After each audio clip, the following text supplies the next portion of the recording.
Twelfth B के ही लिए ही यह क्लास है। देखो वीडियो पता ना कैसे स्किप होगी, स्किप क्या वो एक साथ ही बंद होगी।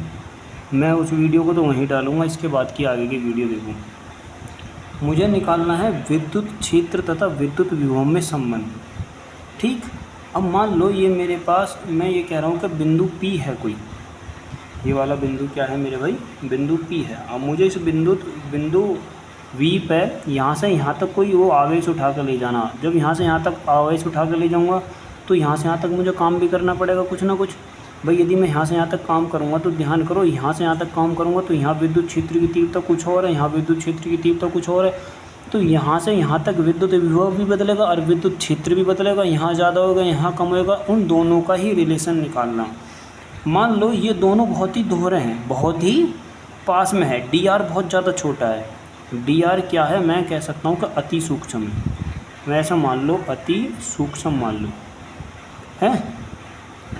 अब ऐसा समझो तो दोनों पर लगने वाला बल, मान लो मैंने इस पर क्यू नॉट पर लगने वाला जो परीक्षण हुआ बल है कार्यरत, जो क्यू नॉट पर विद्युत जो बल होएगा, जो विद्युत इसके द्वारा विद्युत बल के द्वारा जो विद्युत बल होएगा मेरे पास कितना लिख सकता हूँ मैं, एफ बराबर कितना लिख सकता हूँ, क्यू नॉट और इंटू ई मैंने मान लिया कांस्टेंट, क्योंकि मैं इस बात को जानता हूँ कि ये बहुत ही अल्प दूरी है, आर दूरी है, वैसे ही वेक्टर में लिखी हुई है। तो मैं ये कह सकता हूँ कि डी डब्ल्यू, यदि मुझे यहाँ से यहाँ तक कितना काम करना पड़ेगा तो वर्ग के लिए फार्मूला होता है एफ इंटू आर, लेकिन यहाँ से दूरी कितनी चली हुई है, डी आर बराबर एफ बराबर कितना है, क्यू नॉट और इंटू ई आया है मेरे पास, और इंटू में दूरी लिख सकता हूँ कितना, डी आर। मुझे विभवांतर निकालना है तो P व Q के बीच में, ये P पॉइंट है, ये Q पॉइंट है, P व Q के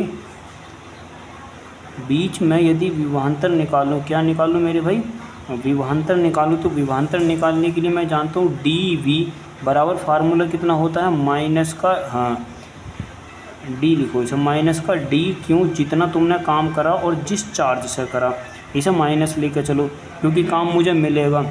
वैसे ही मान लो मुझे काम दे तो माइनस का मैं लिख सकता हूँ, वर्क मेरे पास कितना है, क्यू नॉट और इंटू ई, और वेक्टर मेरे पास है, और इंटू डी आर वेक्टर के साथ, और अपॉन का मैं इसे लिख सकता हूँ, और इंटू क्यू नॉट। यहाँ से मैं डी बी बराबर कितना लिख सकता हूँ भाई, माइनस का ई, क्यू नॉट से क्यू नॉट कैंसिल आउट हो जाएगा, और ई इंटू डी आर। यदि मुझे वेक्टर में दे रखा है, विदाउट वेक्टर मैं इसकी डायरेक्ट कॉस थीटा में लिखूंगा, क्योंकि अब मुझे कॉस थीटा बताएगा किस डायरेक्शन में वो और इसकी मैग्नीट्यूड कितना है, तो मैं इसे लिख सकता हूँ कितना, कॉस थीटा। तो इसका मतलब मेरे पास मैं कह सकता हूँ डी वी बराबर मेरे पास माइनस का ई और इंटू डी आर, और इंटू मैं इसे लिख सकता हूँ मेरे भाई कॉस थीटा। अब बताओ इसमें कोई दिक्कत भाई, यहाँ तक सीधा सीधा न्यूमेरिकल लिया, बस कॉस थीटा वेक्टर हटाया, कॉस थीटा ले दिया। अब मैं इस बात को जानता हूँ कि जो थीटा जो है वह किस किस के बीच का एंगल है, एक तो इलेक्ट्रिक फील्ड इंटेंसिटी और डी आर के बीच का एंगल है।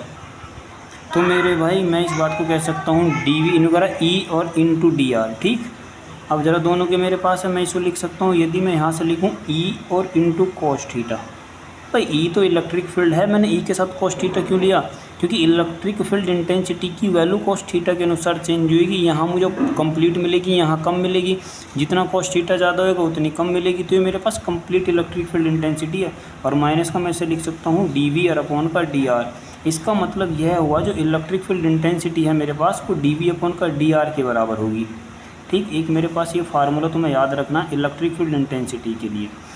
तो इसकी यदि मैं थ्योरी लिखूं तो तुम इसकी थ्योरी ऐसे लिख सकते हो, देखो ये वोल्टेज परिवर्तन की दर है, विद्युत क्षेत्र की तीव्रता जो है वोल्टेज परिवर्तन रेशो, दूरी चलने पर जितना, ये है दूरी चल रहे हो और वोल्टेज जितना जिस हिसाब से परिवर्तित हो रहा, वो परिवर्तन की दर ही क्या कहलाएगी, विद्युत क्षेत्र की तीव्रता।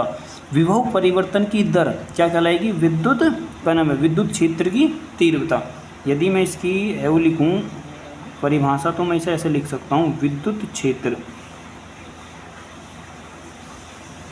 क्षेत्र की तीव्रता, क्या मेरे भाई, विद्युत क्षेत्र की तीव्रता का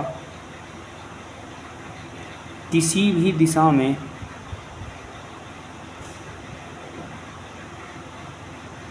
ऐसा समझ लो, घटक ही मान लो, उस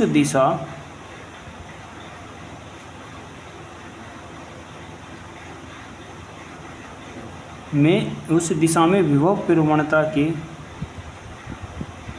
दूरी के साथ, मैं दूरी के साथ ही परिवर्तन कर रहा हूँ, दूरी के साथ परिवर्तन की दर, परिवर्तन की दर के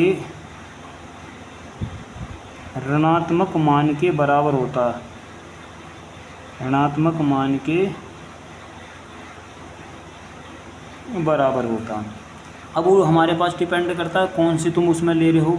अभी एक्स वाई जेड 3 कंपोनेंट होते हैं, तीनों में से कोई से भी ले लो। यदि वो कह रहा है ई एक्स है, एक्स वाले वेक्टर में हो रहा है, क्योंकि डायमेंशन 3 होते हैं 3 डायमेंशन में, तो मैं इसे लिख सकता हूँ डी वी अपॉन का डी एक्स। यदि वो कह रहा है वाई की उसमें हो रहा है, तो मैं इसे लिख सकता हूँ माइनस का डी वी अपॉन का डी वाई। यदि मेरे पास ई जेड की उसमें हो रहा है, तो मैं इसे लिख सकता हूँ माइनस का डी वी अपॉन का डी जेड। कोई दिक्कत नहीं आता कोई? आगे देखो, अब ज़रा देखो, मैं इस फार्मूले से एक निष्कर्ष निकालूंगा। अब ध्यान से समझना उस निष्कर्ष को, बहुत ही ध्यान से समझना निष्कर्ष, क्योंकि फार्मूला बेस्ड है, दिमाग के ऊपर को निकल जाएगा। यदि ई कॉस थीटा है मेरे पास, मैंने लिखा है ई कॉस थीटा, मैंने थोड़ी देर के लिए मान लिया मैक्सिमम रेट से ले आऊँ मैं, माइनस का मैं इसे लिख सकता हूँ डी वी अपॉन का डी आर। ठीक, ये भी मैक्सिमम की रेट से, मैंने मान लिया कि मैं वोल्टेज को मैक्सिमम की रेट से परिवर्तित कर रहा हूँ। ठीक, अब मैं यदि यहाँ से E बराबर लिखता हूँ, तो E बराबर मैं लिख सकता हूँ माइनस का डी वी और अपॉन का कितना लिख सकता हूँ डी एक्स, और इंटू मैक्सिमम की रेट से लिख सकता हूँ। अब ज़रा इसी पर ध्यान करना, इसी पर गौर करना। तो मैं E बराबर कितना लिख सकता हूँ डी वी और अपॉन का डी आर, कितना लिख सकता हूँ डी वी अपॉन का डी आर। तब लिख सकता हूँ जब मेरे पास क्या है कॉस थीटा, मेरे पास क्या है कॉस थीटा बराबर 1 है। और कॉस थीटा बराबर 1 कब होएगा? जब थीटा की वैल्यू मेरे भाई क्या होएगी? 0 होएगी। जरा ध्यान से देखो, मैंने यही लिखा ऊपर वाला फार्मूला, मैं यहाँ से निष्कर्ष निकालूंगा बेहतरीन। यदि मेरे पास ई कॉस थीटा ऊपर दे रखा और इंटू मैंने मैक्सिमम रेट मान ली थोड़ी देर के लिए कि मैक्सिमम किस पोजीशन पर हो सकता, मैक्सिमम जब हो सकता मैं कॉस की वैल्यू मैक्सिमम लेके जा सकता हूँ, और कॉस की वैल्यू मैक्सिमम जब लेके जा सकता हूँ तो थीटा की वैल्यू 0 हो। भाई कॉस में थीटा 0 की वैल्यू मैक्सिमम होती है, उससे नीचे तो सारी घटती हैं, क्योंकि जब 90 तक जाओगे तो 0 हो जाएगी। तो मैं कॉस तो थीटा बराबर 0 होगा, तो कॉस थीटा बराबर 1 होएगा, और कॉस थीटा बराबर मैंने 1 रख दिया, तो ई बराबर मैं कितना लिख सकता हूँ माइनस का डी वी अपॉन का डी आर। ये मेरे पास मैक्सिमम होएगी। जब थीटा बराबर 0 होगा तो कॉस थीटा की वैल्यू 1 होगी, तो ई की जब उस समय इलेक्ट्रिक फील्ड इंटेंसिटी की रेट किसके रेस्पेक्ट में, विद्युत विभव के रेस्पेक्ट में मैक्सिमम होगी, उस कंडीशन में मैक्सिमम होगी। यार ध्यान यही रखना मेरे भाई। तो इसका मतलब मैं इससे ऐसा निष्कर्ष निकाल सकता हूँ कि यदि किसी बिंदु मेरे पास कोई बिंदु ई है, तो मैं इसका एक उदाहरण, ये बात समझ में आई नहीं आई? अब ज़रा देखो, यदि मैं इसकी ऐसे थ्योरी लिख सकता हूँ कि कोई बिंदु है मेरे पास, किसी बिंदु ई पर, किस पर मेरे भाई? किसी बिंदु ई पर कोई बिंदु मेरे पास ई है। देखो वोल्टेज परिवर्तन की दर, ध्यान से देखो, वोल्टेज परिवर्तन की दर दूरी के साथ क्या कहलाती है? विद्युत क्षेत्र की तीव्रता। इसी प्रकार मैं इसे लिख सकता हूँ, मान लो कोई बिंदु ई पर ई का मान, किसका मेरे भाई? ई का मान उस बिंदु पर, ई का मान उस बिंदु पर दूरी के साथ, किसके साथ? दूरी के साथ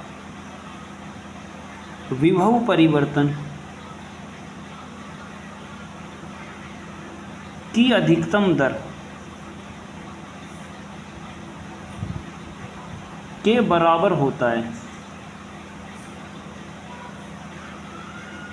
जरा ध्यान से देखो, किसी बिंदु ई का मान, किसी बिंदु पर, किसी ई पर नहीं, किसी बिंदु पर ई का मान उस बिंदु पर दूरी के साथ आर, विभव परिवर्तन की दर डेल वी की अधिकतम दर, मैक्सिमम रेट कॉस थीटा बराबर 1, थीटा बराबर 0 की अधिकतम दर के बराबर होता है। ये निष्कर्ष कहता है, इस ये वाला फार्मूला इस निष्कर्ष को कहता है। ठीक, दूसरी, यदि मैं कहूँ ई की दिशा, ई जो है मेरे पास, ई की यदि तुम यहाँ पर दिशा निकालोगे तो वो घटते हुए रेट के परिवर्तन के मान के बराबर होएगी।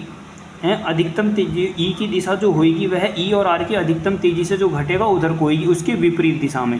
चलो छोड़ो, ई की दिशा तो तुम्हें लिखने की जरूरत बिना वैसे भी, कि परिवर्तन यदि वोल्टेज नेगेटिव में घट रहा है तो उधर कोई विभव की दिशा होगी, जिधर को वोल्टेज घटेगा उधर कोई विद्युत क्षेत्र की तीव्रता की दिशा होगी। यदि वोल्टेज बढ़ रहा है, परिवर्तन कर रहे हो तुम वोल्टेज में दूरी के साथ, और वोल्टेज बढ़ रहा है तो इसका मतलब विद्युत क्षेत्र उसी दिशा में ही है जिधर को तुम चला रहे हो। यदि मैं कहूँ कि मेरे पास ये विद्युत क्षेत्र है और विद्युत क्षेत्र यहाँ से निकल रहा है, तो यहाँ इस वाले इसके रेस्पेक्ट में विद्युत क्षेत्र ज़्यादा होगा, यहाँ विद्युत क्षेत्र कम है, इधर को चलूँगा तो विद्युत विभव बढ़ेगा। तो इसका मतलब यदि विद्युत विभव बढ़ेगा तो विद्युत क्षेत्र भी बढ़ेगा, लेकिन यदि मैं इधर को जाऊँगा तो विद्युत क्षेत्र भी कम होएगा, विद्युत विभव भी घटेगा। तो जिधर को विपरीत डायरेक्शन में चलना, यदि विद्युत क्षेत्र की तरफ को चलोगे तो विद्युत विभव घटेगा। डायरेक्शन दोनों की विपरीत है, ठीक है। जब समझ में आए तब बताने ना, दोबारा भी बता देंगे मेरे भाई इसको। अब आगे देखो अगला पॉइंट, देखो मैं एक सवाल करवाता हूँ गोलीय पृष्ठ का, बहुत ही महत्वपूर्ण है, पेपर में आने की संभावना भी उसकी मैक्सिमम है, इसीलिए मैं करवाता हूँ। और ज़रा ध्यान से देखना उस सवाल को, सवाल दे भी रखा है इसी के आधार पर किताब में। यदि मान लो कोई आर त्रिज्या का क्वेश्चन, देखो मैं क्वेश्चन लिख भी देता हूँ। वो कह रहा है कि आर त्रिज्या का एक गोला है, पहले कॉपी पर लिख लेना, मैं तुम्हें सवाल दिखा देता हूँ। सवाल देख लो ज़रा एक बार, सवाल ये रहा, इस किताब से ही लेना है। सवाल देख लो खूब अच्छी तरीके से और सवाल को लिख लो। यह है कि आर त्रिज्या के आवेशित गोलीय कोश के पृष्ठ पर, ये वाला गोलीय कोश है, आर त्रिज्या की रेडियस है, एक समान रूप से वितरित है। कोश के आर दूरी पर विद्युत क्षेत्र की तीव्रता, यहाँ पर विद्युत क्षेत्र की तीव्रता बतानी है। ई बराबर है, दूरी पर विद्युत क्षेत्र की तीव्रता ई बराबर 0 है, तब बताना है। जब ई बराबर 0 है, जब आर बड़ा है किससे, देखो ये जो स्मॉल आर है ना, ये रेडियस से बाहर की बात कर रहा, ये रेडियस इस वाले गोले से बाहर की बात कर रहा, वो आर कहीं भी हो सकती है। ई बराबर 1 ई बराबर 0 है, लेकिन ये तब कह रहा है जब आर बड़ा है इससे, आर ये वाला बड़ा है इससे, किससे, रेडियस बाहर वाले से, इसका मतलब गोले के अंदर बात कर रहा हो। गोले के अंदर विद्युत क्षेत्र की तीव्रता है आंतरिक बिंदु पर ई बराबर 0 है, इस बात को सिद्ध करो। मोस्ट इम्पोर्टेंट सवाल है मेरे भाई, कॉपी में मुझे चाहिए सभी की, मैं डेरिवेशन बोर्ड पे भी करवा सकता हूँ। ई बराबर 1/4πε/Q/r²। जब हम इस विद्युत गोले से बाहर निकल गए, किससे बाहर निकल गए, किसी भी पॉइंट पर, ये इसी में देखो 4 सवाल ये आ गए। गोलीय कोश के कारण उसके केंद्र आर दूरी पर विद्युत विभव ज्ञात कीजिए। गोलीय कोश के कारण उसके केंद्र से आर दूरी पर, यहाँ हमें बाहर इसी गोलीय कोश से बाहर निकल गए और किसी पॉइंट पर क्या निकालना है, विद्युत विभव निकालना। जब निकालना, देखो एक तो निकालना है यहाँ बाहर, दूसरी बार कह रहा इस वाले बिल्कुल इसकी सतह पर, तीसरी बार कह रहा इसके अंधे पर। विद्युत विभव निकालो तीनों कंडीशन में। चौथा इसमें सवाल है आर के साथ वी के परिवर्तन का ग्राफ खींचिए। जो चौथा इसने ग्राफ खींच ही रखा, तो ग्राफ बताइए, ग्राफ खींचना में कि यदि आर के साथ वी के क्या परिवर्तन होंगे, यदि रेडियस घटेगी या बढ़ेगी तो वोल्टेज में क्या परिवर्तन होगा। ठीक, जरा देखो मेरे भाइयों, सवाल लिख लो कॉपी पर खूब अच्छी तरीके से, मैं तुम्हें इसको समझाता हूँ। देखो पहला पॉइंट इसमें लिखना है, पहला ही पॉइंट यदि मैं कहूँ, हम जानते हैं जो विद्युत क्षेत्र की तीव्रता और विद्युत विभव में क्या संबंध होता है। पहला संबंध लिख लो, विद्युत क्षेत्र की तीव्रता और ई में क्या संबंध होता है। ई बराबर होता है माइनस का डी और अपॉन का डी आर। तो मैं यहाँ से क्या लिख सकता हूँ मेरे भाई, डी वी बराबर लिख सकता हूँ माइनस का ई और इंटू क्या लिखा जा सकता है, डी आर लिखा जा सकता है भाई। विद्युत क्षेत्र में जितनी दूरी चल रहे हो उतनी दूरी की यदि गुणा करोगे तो मैं क्या निकाल सकता हूँ, विद्युत विभव निकाल सकता हूँ। अब जरा देखो, हम इसको ज़्यादातर क्योंकि समाकलन विधि ही वो है, जल्दी आसान हो जाएगा। पहला पॉइंट देखो मेरे भाई, सवाल में पहला क्या दिया हुआ उसने, विद्युत क्षेत्र की तीव्रता निकालनी है। कहाँ पर, जब आर बड़ा हो गोले के अंदर निकालनी है। जब पहली पॉइंट इसमें शर्त यही लिखी हुई है, जब स्मॉल आर बड़ा हो, हम रेडियस से, गोला आगा हमारे पास, ये मैं गोला बना देता हूँ, ये मेरे पास समविभव पृष्ठ है, इसकी ये दूरी आर है, यहाँ पर चार्ज फैला हुआ है, यहाँ पर क्यू नोट है। ठीक, और क्यू नोट की मुझे बतानी है, मान लो ये वाला पॉइंट है, यहाँ से यहाँ तक की टोटल रेडियस ये वाली आर है, ये वाली मेरे पास रेडियस आर है, ये पूरी की पूरी यहाँ से यहाँ तक। ठीक, ये यहाँ से यहाँ तक दूरी आर है। अब मुझे पहले पॉइंट निकालना, जब देखो कैपिटल आर बड़ा है, ये आर बड़ा है, इसका मतलब है ये आर बड़ा है। ठीक, इसका मतलब ये कह रहा है कि आर जब बड़ा होगा तो इसका मतलब बाह्य बिंदु पर कह रहा है, किस पे कह रहा हो मेरे भाई, बाह्य बिंदु पर निकालने के लिए इस बात को डेरिवेशन निकालना। देखो जरा, मुझे क्या निकालना, विभव, इसका समाकलन करो। तो मैं इसको समाकलन कहाँ से लेके चलूँगा, बिंदु मेरे पास 0 है, 0 से यहाँ विभव 0, जैसे दूरी में चलता चला जाऊँगा परिवर्तित होता चला जाएगा, कहाँ तक जाना, v तक। और इनटू में से लिख सकता हूँ dv, इसका समाकलन माइनस की तुम बराबर करो माइनस की e, रेट लेके चलूँगा माइनस की, और इनटू इनफाइनाइट से लेकर कहाँ तक, मान लो r रेडियस तक, मैं बहुत दूर से लेकर आया, और इनटू r, और इनटू में लिख सकता हूँ e और इनटू dr। ठीक, अब अनंत पर तो विद्युत विभव भी 0 होना भाई, अनंत पर तो विद्युत विभव 0 होना, तो मैं इसको लिख सकता हूँ v बराबर कितना लिखा जा सकता, इन्फानाइट माइनस की रेट लो जी इन्फानाइट और इंटू r और इंटू ई और इंटू डी आर। पर माइनस की डी वी बराबर लिखोगे, अनंत पे 0 से v पर जाओगे, समझ लो हमें v ही निकालना, डी वी का बराबर v होएगा, या अपर लिमिट रख लो, लोअर लिमिट रखो। अपर लिमिट रखोगे v और इंटू वी बराबर v होगा, डी की जगह v का एक निकालोगे, जब आप समाकलन करोगे डी वी का v के रेस्पेक्ट में तो v ही आएगा, जब क्या आएगा मेरे पास v ही आएगा, जिसके रेस्पेक्ट में जिसका समाकलन या अवकलन करा जाता है वह वही आता। और जब मेरे भाई इन्फानाइट के रेस्पेक्ट में करोगे तो 0 आएगा, वो 0 के रेस्पेक्ट में करोगे तो 0 आएगा, इसके लिए v, तो खाली क्या बचा मेरे पास v।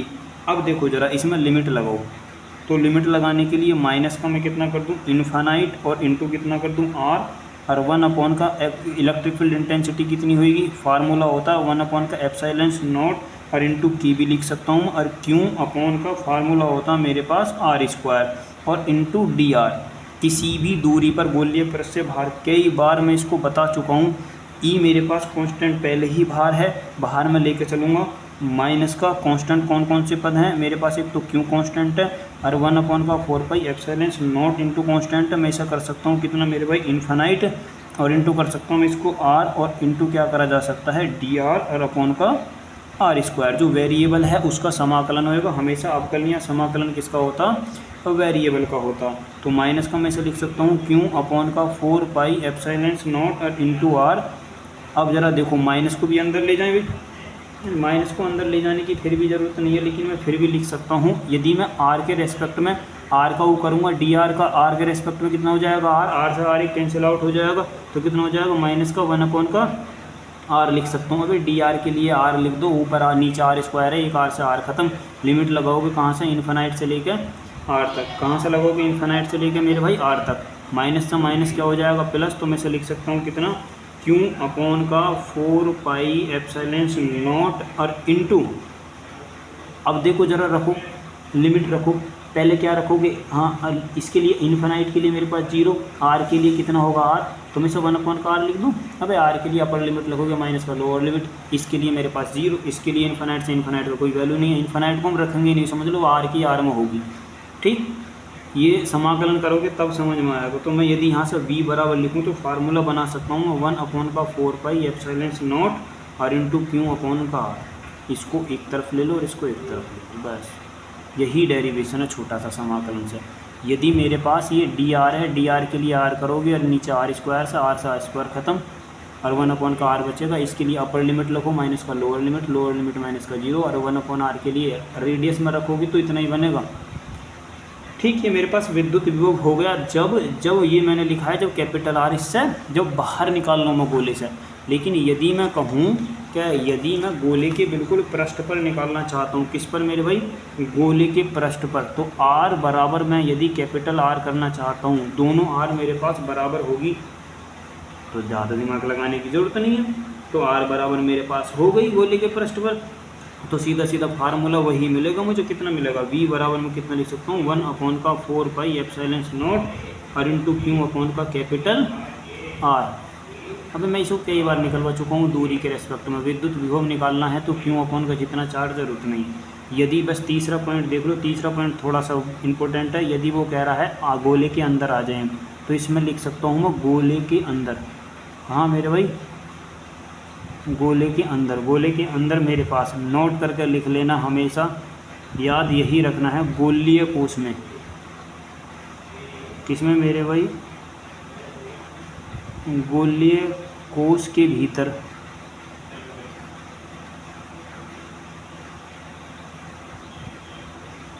प्रत्येक बिंदु पर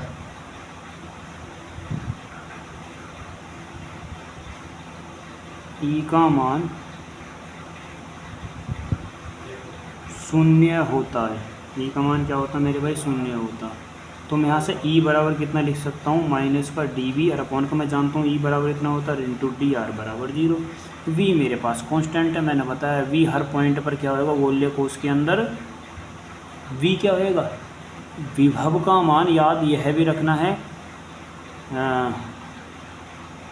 इसको भी लिख लो नोट करके, विभव का मान गोलीय कोष के अंदर, किसके अंदर,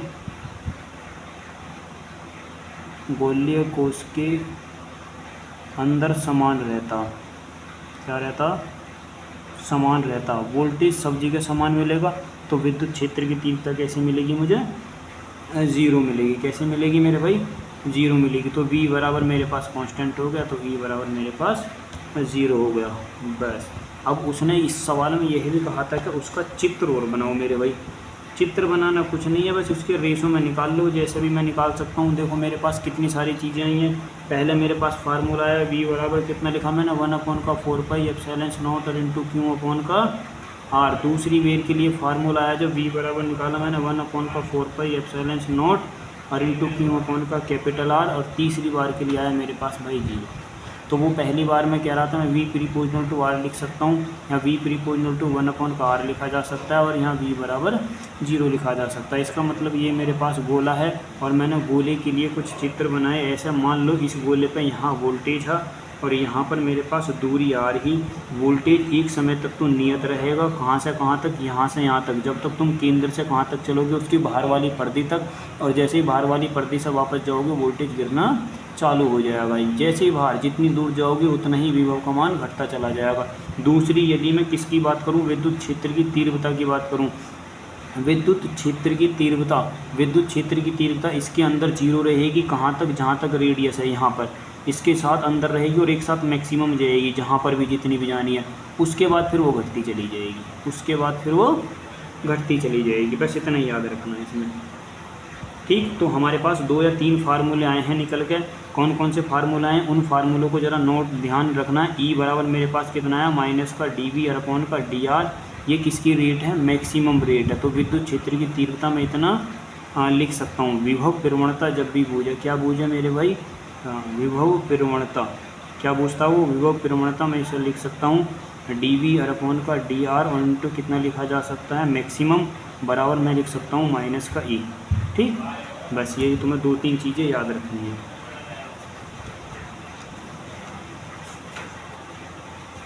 आगे देखो, आवेशों के निकाय में एक मेरे पास टॉपिक है। यदि मेरे पास आवेश है, बहुत सारे डिस्ट्रीब्यूशन है, मतलब मेरे पास बहुत सारे चार्ज हैं और मैं उनकी स्थितिज ऊर्जा निकालना चाहता हूँ। आवेशों के निकाय की विद्युत स्थितिज ऊर्जा क्या होगी।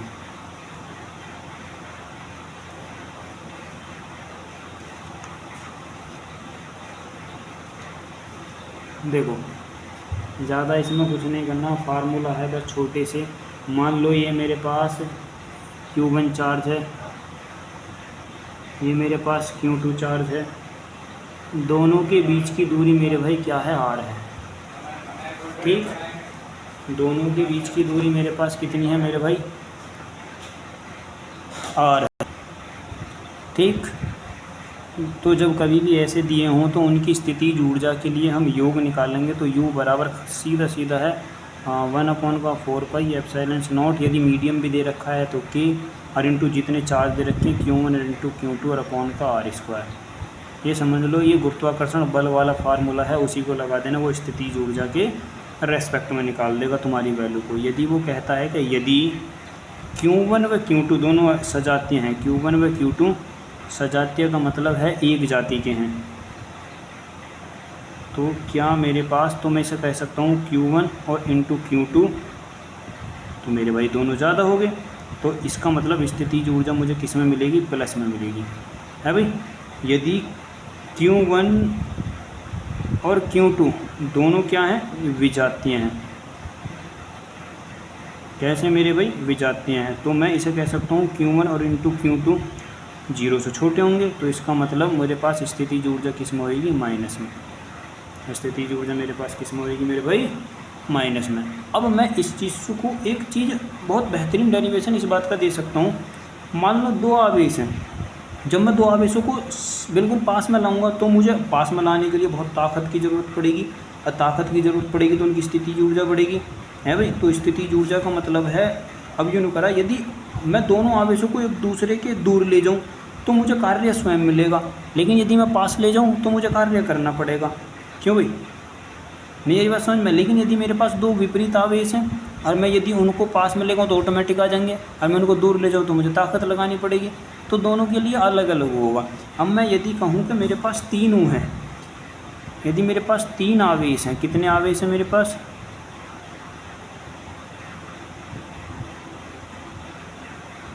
तीन बिंदु आवेश। ये मान लो एक मेरे पास ये है, एक ये है, एक ये है, यहाँ से यहाँ तक मान लो मेरे पास R12 है, यहाँ से यहाँ तक मान लो मेरे पास R23 है, यहाँ से यहाँ तक मान लो मेरे पास R13 है, इसको मान लो Q1, इसको मान लो Q2, इसको मान लो मेरे पास Q3। ठीक, ज़्यादा दिमाग इसमें ढेड़ने की ज़रूरत नहीं है, मुझे स्थितिज ऊर्जा निकालनी है। स्थितिज ऊर्जा के लिए फार्मूला होता है 1/4πε0 और इंटू पहले के लिए निकालो Q1 इंटू Q2 और अपॉन का R12 है भाई।